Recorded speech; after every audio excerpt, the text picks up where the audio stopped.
These are three reasons why those in the judiciary and the legislature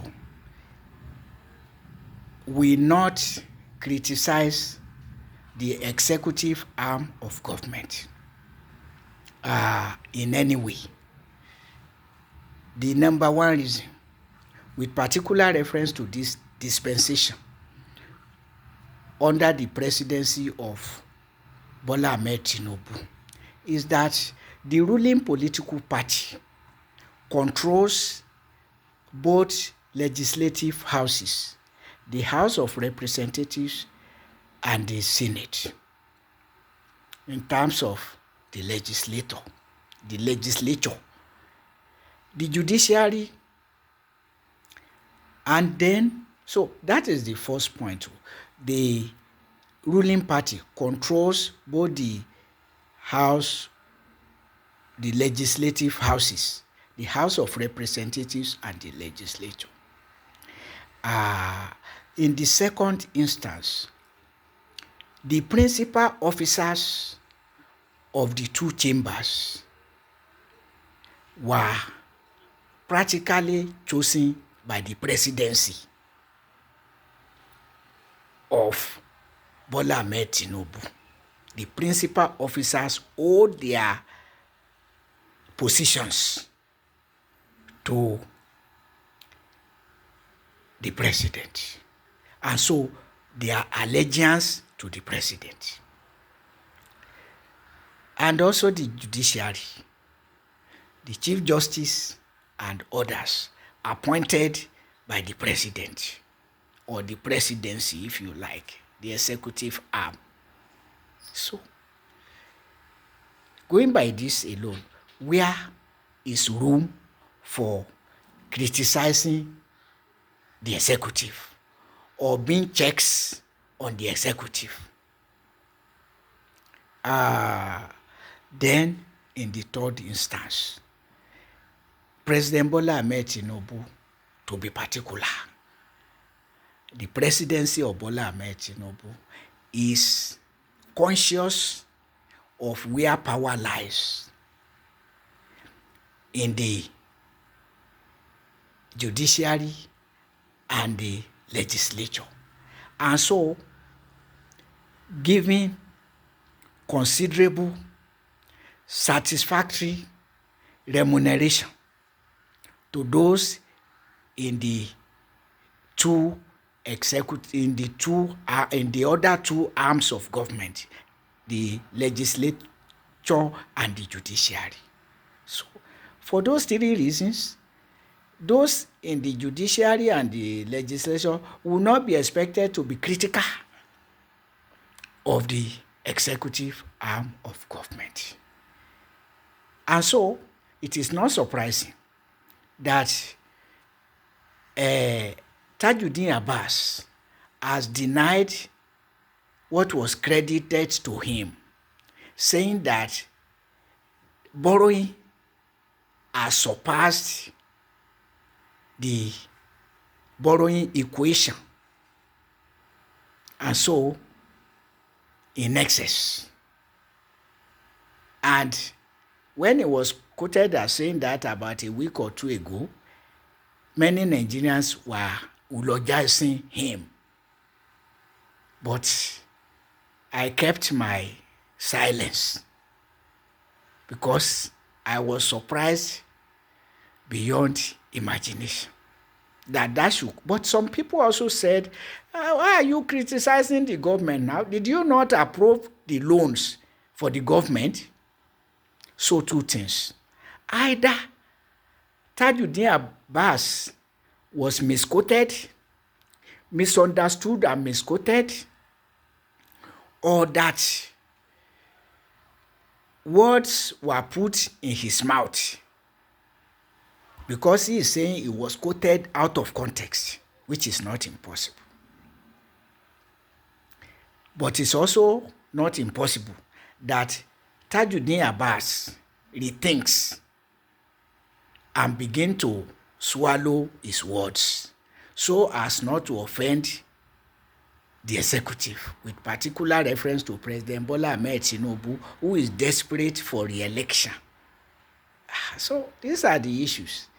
The two other executive arms, the two other arms of government, this legislature and the judiciary, are not financially independent of the executive arm of government.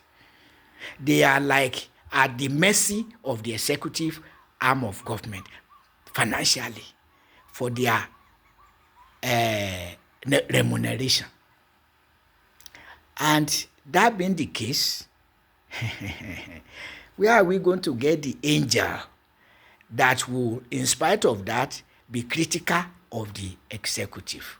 But is that not what these people are paid to do in the legislature and the judiciary?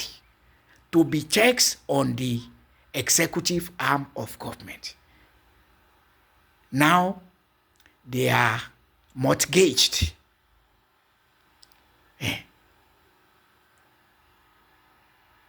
Cowed by the executive, becoming like one who pays the piper dictates the tune. But is that how it should be?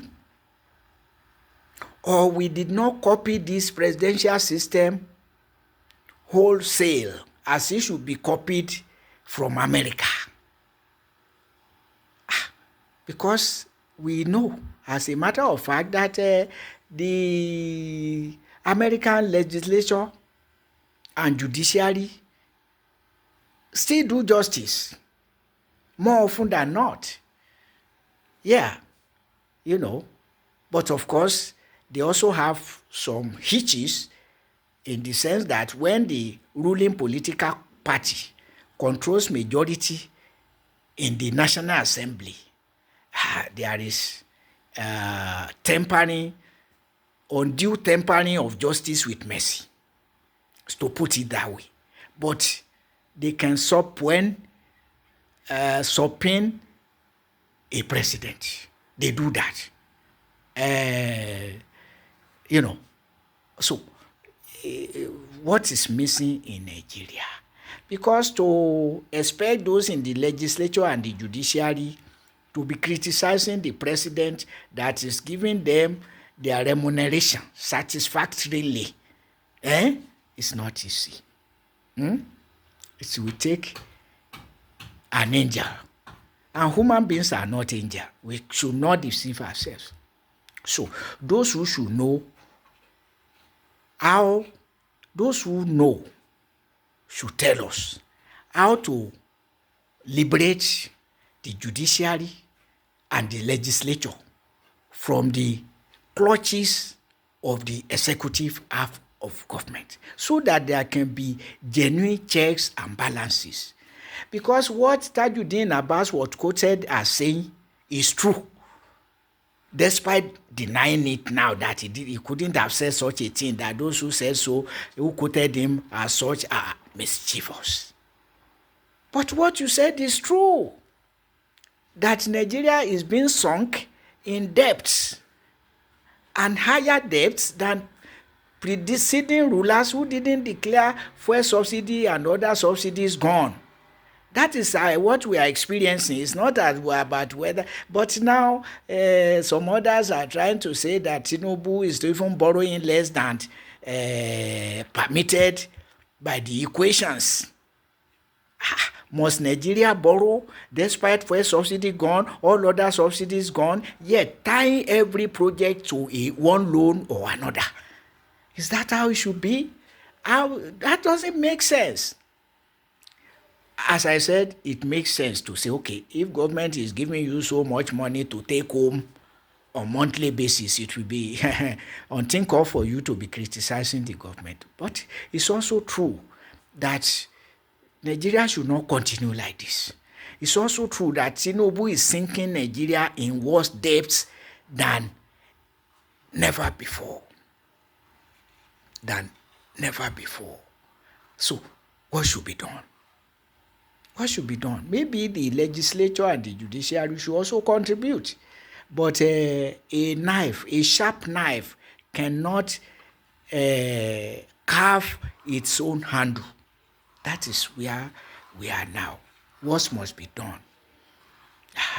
A sharp knife cannot carve its own handle. So those in the legislature and the judiciary benefiting at the expense of common Nigerians will not be expected to dig their own grave, if at all it's a grave. But definitely many people are going to their graves because of the economic policies of Bola Ahmed Tinubu 2023 till date 2025. Many people are going to their graves. That's the truth. Some have committed suicide. Some have died from curable diseases because they lack what it takes. While President Tinubu continued to claim to be transferring funds to indigent households while paying workers less than living wage. So that is the dilemma in which Nigeria finds itself. Fundamental principles of justice are lacking.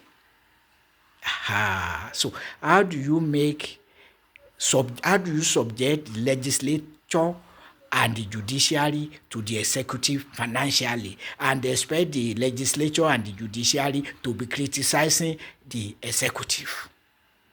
How does that make sense? But what should be the solution? Because there has to be justice. There have to be checks and balances. But these other two arms cannot perform their duties because they are like dependent on the mercy of the executive financially. We should not be. So how are we to make the judiciary and the executive and the legislature to be financially independent of the executive so that there can be frank talk, there can be checks and balances without any fear of favor or disfavor?